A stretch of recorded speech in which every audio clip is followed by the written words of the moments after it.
Dobrodošli u novi video. Prvo pravimo sneška i treba će vam ni manje ni više nego rolna toalet papira. Capkate listiće i lepite lepkom, papir po papir i tako sve u krug. Evo naših balona. Nisam snimala ceo postupak, ali mislim da ste skapirali, vrlo je jednostavno. Premazujete lepak i lepite WC papir. Lepak sam mešala sa vodom, otprilike 1/3 lepka, 2/3 vode.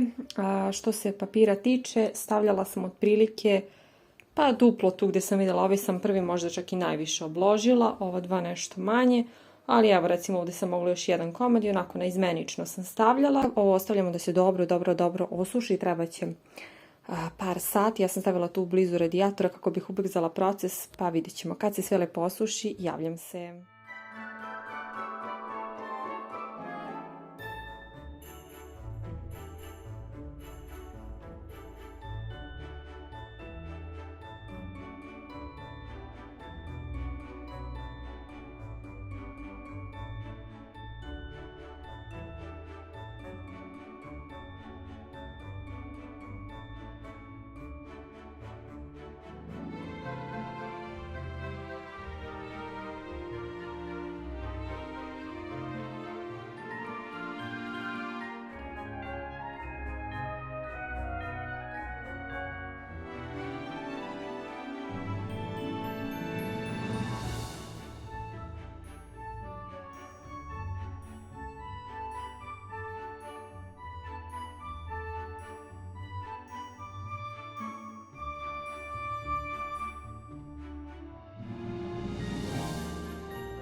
Evo trenutne situacije.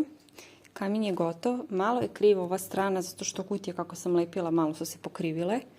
U sredinu sam zalepila običnu onu tapetu. Ovdje iza je stiropor zalepljen kao leđ, zalepljena tapeta. Tu, a ovdje je lepljena ova tapeta kao ciglice. Sve je kupljeno kod Kineza od tih tapeta. I to je to, ljudi. Sad samo da napravimo gore kao krović. I posle kreće ukrašavanje. I onda ćemo da kitimo i jelku.